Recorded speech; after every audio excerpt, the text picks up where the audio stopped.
Assalamualaikum warahmatullahi wabarakatuh. Terima kasih buat rekan-rekan semuanya yang sudah kembali lagi bersama saya Anwar di Tajud 5 Menit. Pada kesempatan kali ini saya akan melakukan rehearsal tepatnya.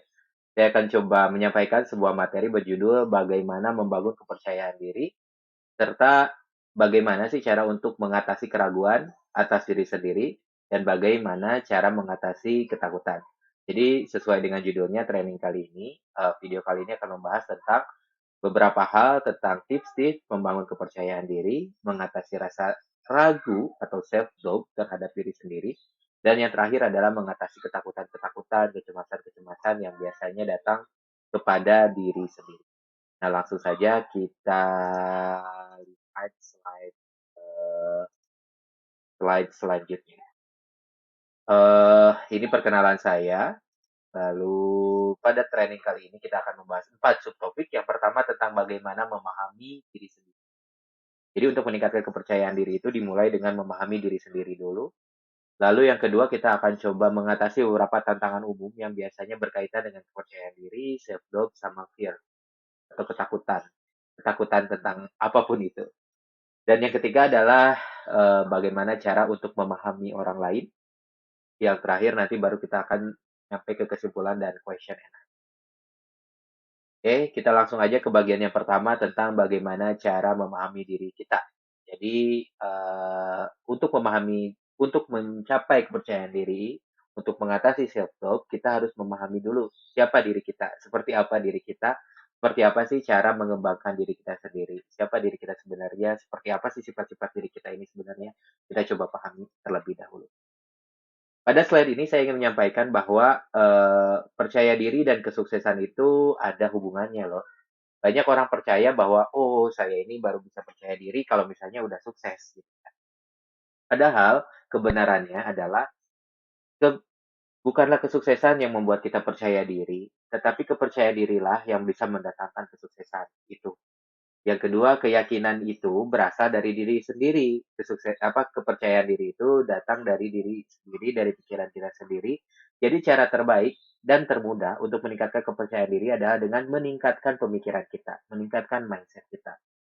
Nah, sekarang dalam kursus ini kita akan coba meningkatkan kepercayaan diri kita ketika kita berada di sekitar orang lain.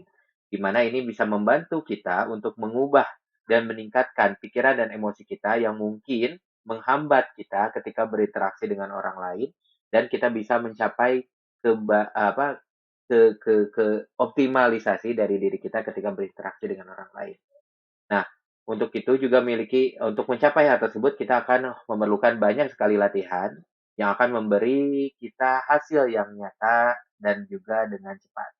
Beberapa hal yang Anda pelajari yang mungkin akan kita sampaikan dalam training ini adalah bagaimana kita uh, bahwa ada sedikit sekali metode, ada beberapa metode yang sedikit sekali orang mengetahuinya, seperti bagaimana cara memperluas zona nyaman supaya kita bisa lebih percaya diri, dan bagaimana kita juga bisa meminimalkan keraguan diri kita, dan kita akan coba analisa dari mana sih biasanya datangnya self-doubt itu, dan bagaimana cara kita mengatasi kebutuhan akan persetujuan orang lain, dan bagaimana mengubahnya supaya menjadi sesuatu yang berguna. Dan dalam training ini kita juga akan membahas tentang bagaimana supaya kita mengurangi ataupun menghentikan rasa untuk ingin disukai oleh orang lain, bagaimana cara menyingkirkan sindrom impostur, bagaimana cara kita memprediksi perilaku orang lain, serta bagaimana cara kita membaca perilaku orang lain dan lebih banyak dan masih banyak yang lainnya. Kita coba bahas. Saya sendiri sebenarnya masih melalui proses-proses ini, masih uh, mengimprove diri saya sendiri. Jadi kita lebih sharing aja. Training ini lebih berdasarkan berdasarkan beberapa metode, teori, masukan dan juga hasil riset dari beberapa ahli. Jadi kalau misalnya teman-teman ada sedikit tanggapan gitu, ada sedikit kecocokan atau ada suatu pertanyaan silahkan disampaikan. Ya dulu kita sama ya mungkin saya juga ketika usia 20-an itu cenderung menjadi seorang yang pemalu, merasa tidak aman di sekitar orang lain. Tapi sekarang kita harus lebih profesi saya memang cenderung menjadikan training seperti ini kan berarti memerlukan seseorang yang percaya diri gitu. Jadi sebagai apa ibaratnya expert atau yang mengisi kelas pada pagi hari ini, saya ini pragmatis.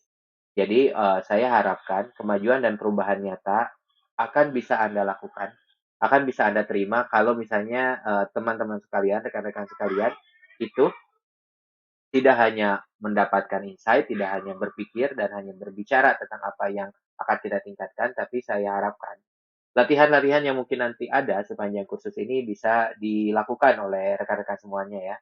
Jadi ini ada latihan-latihan yang nanti akan disampaikan itu adalah beberapa latihan yang sudah teruji bahkan oleh ribuan orang. Jadi jika Anda melakukannya, ini hanya masalah waktu saja sebelum kepercayaan diri itu bisa berada di tempat yang Anda inginkan. Dan jika Anda menginginkan bantuan, silakan untuk menghubungi saja. Nanti ada kontak saya tadi di beberapa slide di awal, ataupun silakan tulis di kolom komentar untuk menyampaikan beberapa masukan, pertanyaan, ataupun juga konsultasi. Oke, teman-teman semuanya itu sih dalam slide ini. Jadi yang pertama, kepercayaan diri itu yang mendatangkan kesuksesan. Jadi jangan tunggu sukses dulu untuk percaya diri. Yang kedua, kepercayaan diri itu lebih dari dalam. Jadi kita akan coba optimalkan pemikiran kita, keyakinan kita, belief kita untuk meningkatkan kepercayaan diri kita. Dan yang ketiga, kepercayaan diri ini yang tak kalah penting adalah menentukan kualitas Anda dalam berinteraksi. Karena semakin kita percaya diri, semakin baik kita berinteraksi dengan orang lain, semakin nyaman, dan juga orang lain lebih nyaman dengan kita. Yang keempat, kepercayaan diri ini juga bisa memperluas zona nyaman dengan aman. Jadi kita bisa memperluas zona nyaman kita, memasuki zona growth kita, tetapi tetap dengan keamanan. Bagaimana caranya? Kita langsung aja ke slide berikutnya. Nah, teman-teman, rekan-rekan pasti sudah sering sekali mendengar tentang istilah comfort zone dan juga growth zone. Apa sih itu comfort zone? Nah, sebelum kita membahas, saya ingin menyampaikan bahwa untuk meningkatkan kepercayaan diri, kita tidak bisa hanya melakukan hal-hal yang sudah biasa kita lakukan. Kita harus berada keluar zona nyaman kita. Dalam beberapa referensi psikologi, orang sering berbicara tentang apa yang disebut dengan zona nyaman. Dan ada juga yang disebut dengan di luar zona nyaman.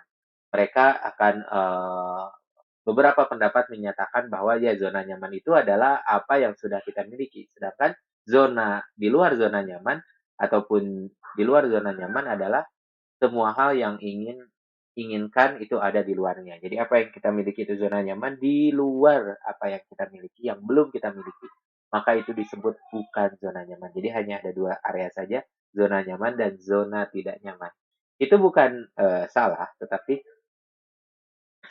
dirasa terlalu menyederhanakan hal-hal ini gitu ya. Padahal sebenarnya ada bagaimana kalau misalnya kita melihat ular gitu sebagai perbandingan.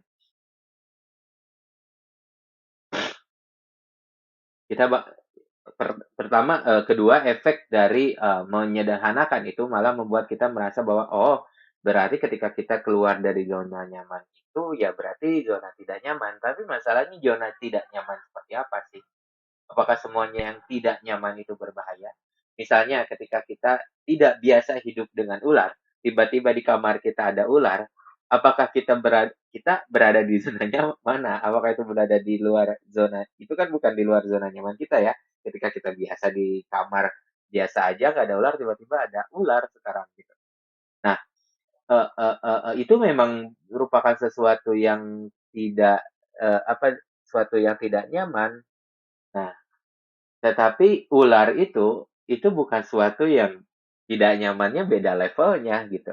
Beda level dengan zona growth gitu yang akan kita kenal nanti. Nah, jadi di luar zona nyaman itu sebenarnya ada beberapa zona. Di sini ada fear zone, ada learning zone, ada growth zone, ada lagi satu lagi panic zone. Nah, kalau kita udah masuk ke panic zone, itu justru sesuatu yang berbahaya karena bisa membuat kita berada pada kondisi yang traumatis gitu.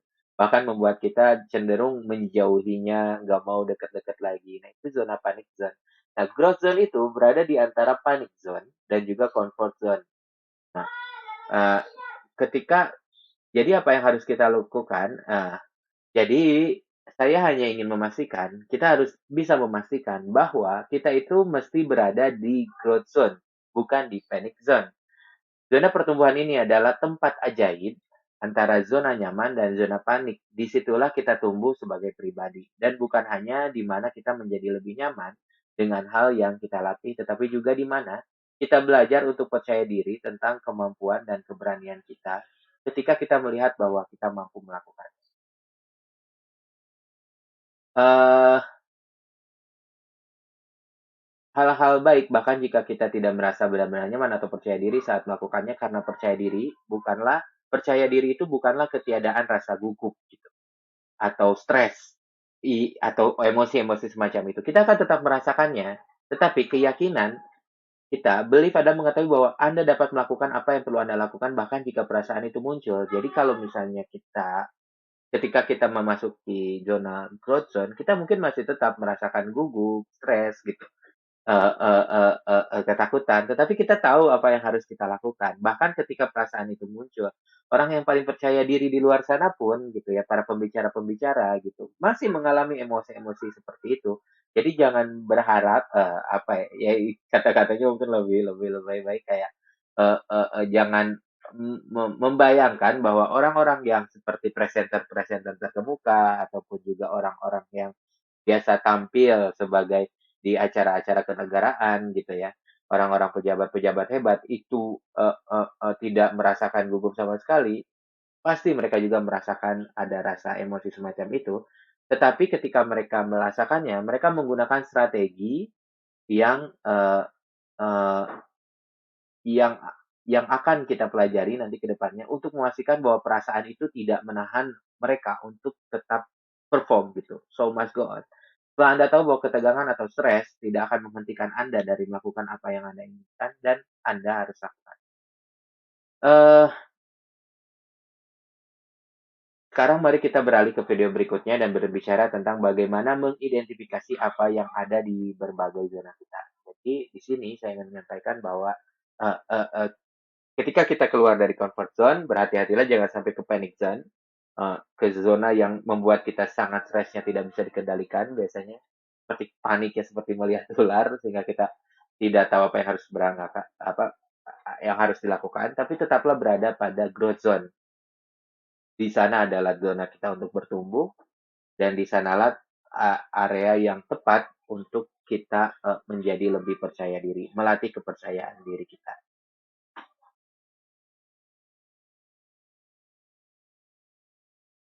Misalnya di dalam grafik ini saya memperlihatkan bahwa comfort zone itu ya kita merasa aman, kita merasa kadang stagnan gitu ya, merasa segala sesuatunya ada dalam kendali kita. Sedangkan kita mulai ke fear zone, kita mulai merasakan ada excess, kita masih melihat oh ini ada masalahnya saja, kita masih menunda-nunda. Tapi ketika kita masuk ke learning zone, kita mulai mencari problem solving, mencari kesempatan-kesempatan lainnya, mencari skill-skill baru, baru nanti di growth zone kita masih bisa memaksa diri kita untuk hidup di beberapa growth zone. Bagaimana caranya nanti kita coba lihat di slide berikutnya. Disinilah kita mulai melihat goal kita, bisa melihat purpose yang lebih high, vision kita bisa terrealisasi, self growth juga mulai dan self motivation bisa terus ditampilkan. Nah ini, bagaimana cara kita mengidentifikasi growth zone? Pahami tanda growth zone dan mari kita mulai dengan memahami tanda-tanda growth zone dan panic zone. Hmm, Pertama, untuk mengidentifikasi apa yang ada di zona pertumbuhan kita, kita harus mengetahui perbedaan antara pengalaman ketika kita mengalami stres dan pengalaman yang traumatis.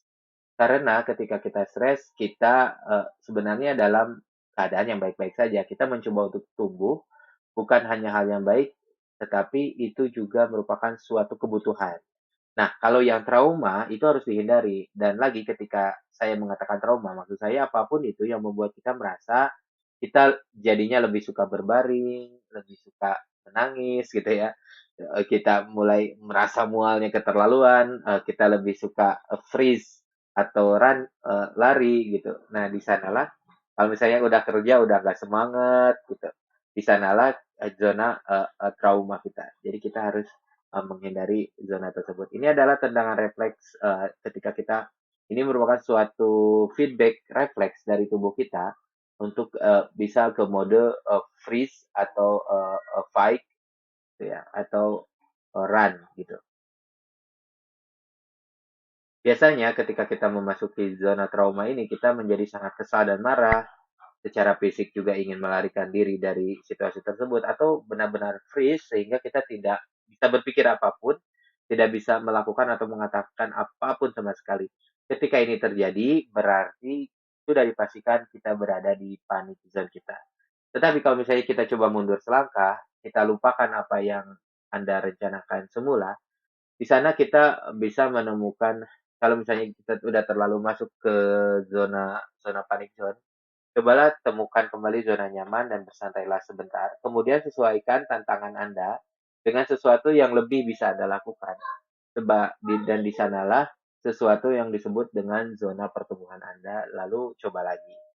Sekarang itu tanda antara panic zone dan growth zone. Sekarang ketika Anda berada di zona pertumbuhan Anda juga akan sering merasakan perasaan tidak nyaman. Ada rasa tidak nyaman, tetapi perasaan itu akan jauh lebih mudah dikelola.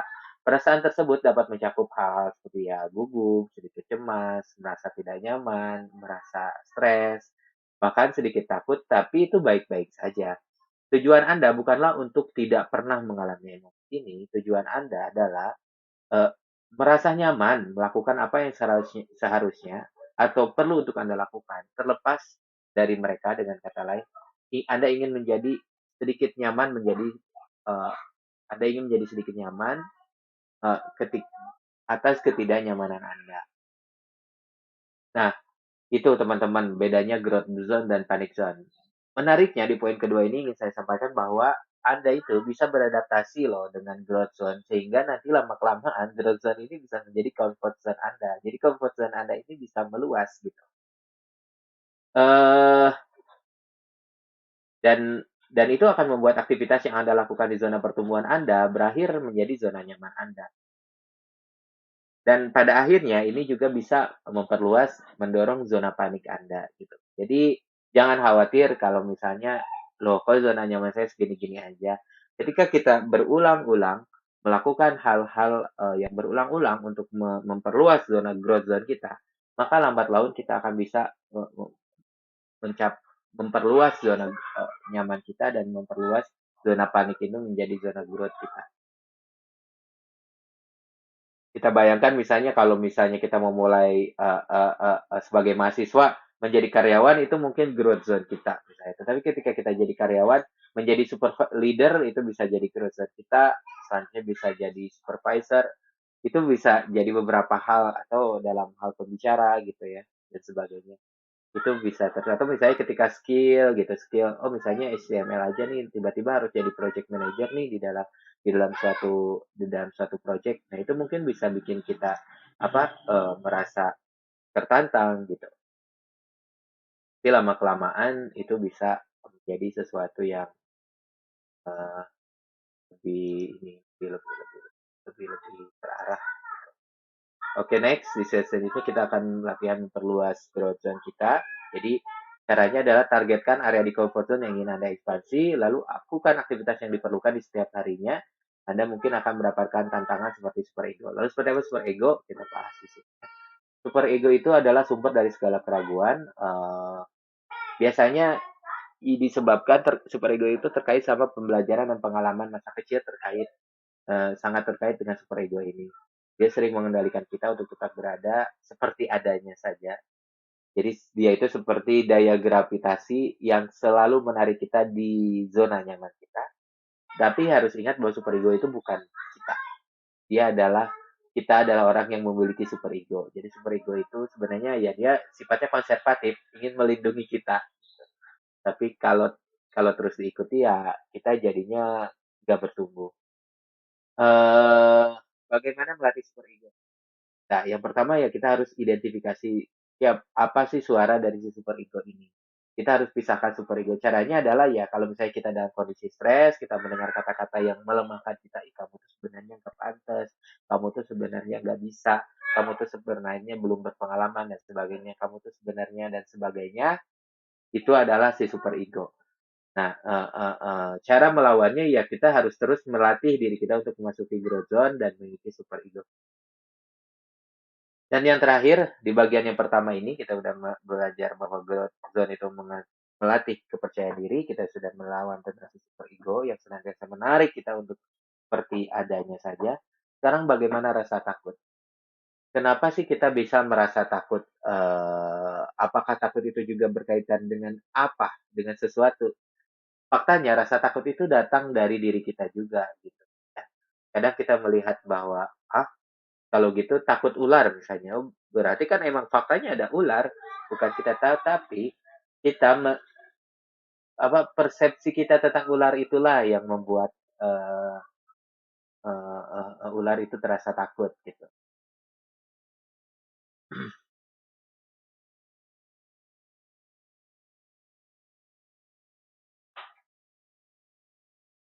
Tetapi ketakutan-ketakutan seperti takut berbicara di depan umum, nah itu Anda tidak punya pilihan lain selain mencoba mengubah dunia Anda untuk mengubah perasaan Anda. Jadi caranya untuk bisa berani melawan ketakutan seperti bicara di depan umum, ketakutan ketika harus bergaul dengan orang-orang yang lebih tinggi dari kita gitu. Tidak ada cara lain selain mengubah belief kita, mengubah kepercayaan kita eh,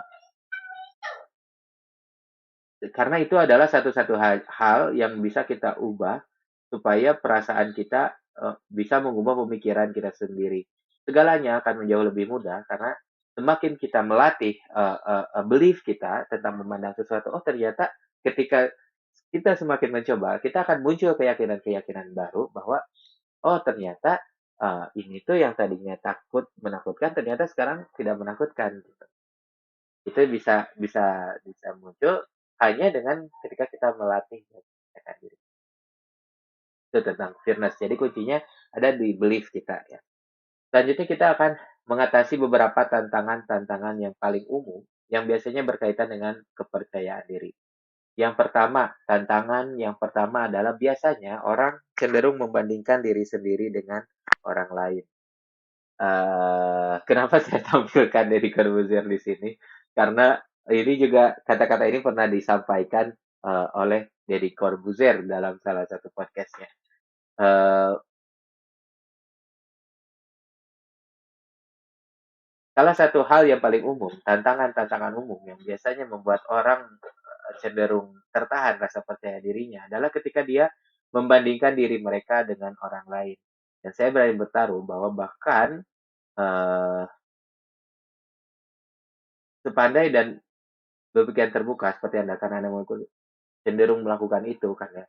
Nah, masalahnya setiap orang itu pasti memiliki kelebihannya masing-masing. Tidak bisa setiap orang itu kita terlalu membandingkan dengan orang lain, bandingkan lagi dengan orang lain gitu ya. Lalu waspadalah dalam psikologi ada yang namanya halo effect atau efek halo. Sederhananya efek halo ini menggambarkan cenderungan orang untuk menggabungkan satu sifat positif dengan orang lain. Jadi jika misalnya kita bertemu orang yang terlihat pintar, misalnya kita pasti cenderung berasumsi bahwa dia itu selain pintar, pasti dia juga lucu, dia itu baik, dia juga pasti mendapatkan kesuksesan dalam usahanya, gitu ya. Dan cenderung percaya bahwa uh, uh, percaya dia itu pasti sukses dalam segala hal. Padahal sebenarnya itu tidak selalu benar. Jadi saat kita mencari orang untuk dibandingkan diri kita sendiri, kita tidak hanya cenderung mencari orang yang menurut kita lebih baik dari kita dalam beberapa hal, tetapi begitu melihat satu hal yang akan kita nilai lebih tinggi dari diri mereka daripada diri sendiri. Efek halo ini selalu menendang dan membuat ya mungkin orang lain itu sebenarnya lebih baik dalam hal apa uh, apa ke ininya misalnya kepercayaan dirinya atau penampilannya gitu tapi bukan secara otomatis dia itu lebih baik segalanya dari kita gitu. Jadi jangan terlalu menggeneralisir. Efek halo ini bisa membuat bias kognitif sehingga kita sangat sulit mengendalikannya. Cara terbaik untuk melakukannya adalah memilih orang yang tepat untuk dibandingkan dengan diri kita sendiri.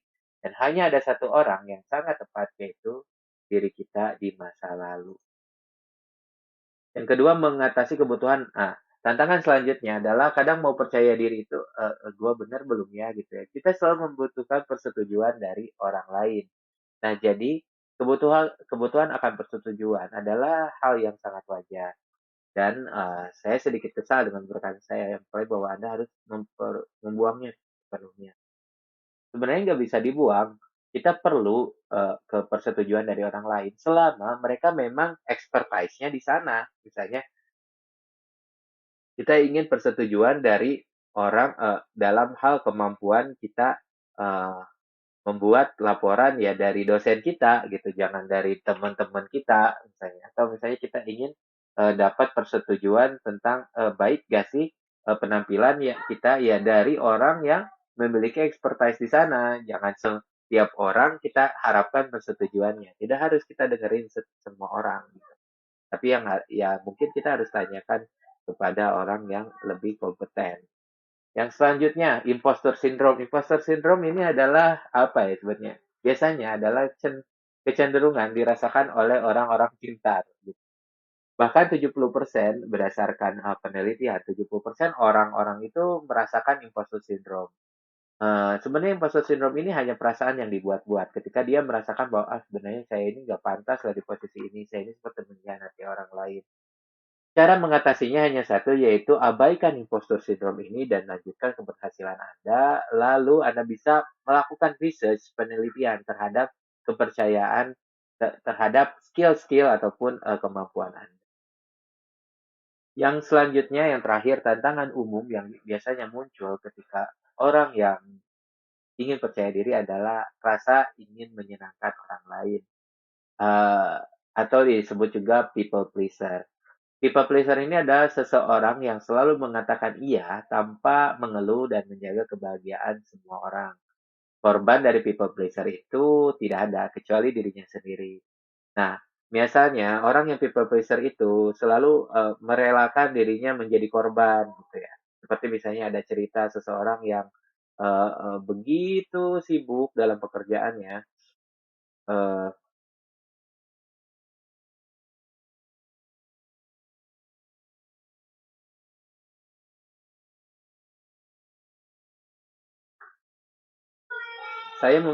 ada sebuah email seperti ini. Saya membaca artikel Anda tentang mengutamakan diri sendiri dan secara teori, kedengarannya baik dan bagus, tetapi saya ingin melakukan sedikit realitanya. Jadi realitanya adalah anak laki-lakinya itu bermain sepak bola dan melatih seni bela diri. Total 4 hari kegiatan setelah sekolah dalam seminggu. Putrinya mengikuti pelajaran piano 2 kali seminggu dan kehidupan sosial yang sangat aktif sepanjang waktu. Lalu dia ini bekerja penuh waktu di mana harus bekerja lembur dan ayah saya tinggal di panti jompo. Jadi saya berusaha menemuinya sesering mungkin. Di sela-sela tugasnya dan di sekitar rumah, aktivitas anak dan proyek sekolah mereka, pekerjaan saya dan ayah saya. Sehingga saya tidak memiliki waktu yang tepat untuk mengutamakan uh, diri sendiri gitu ya.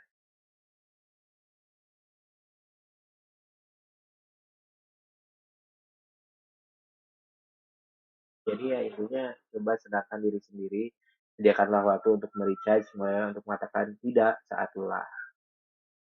Uh, Sekarang kita coba memahami orang lain. Ada yang disebut dengan aktor observer asimetri. Oke, nanti kita lanjutkan saja. Terima kasih sudah menonton video ini karena kelas akan segera dimulai. Terima kasih. Wassalamualaikum warahmatullahi wabarakatuh.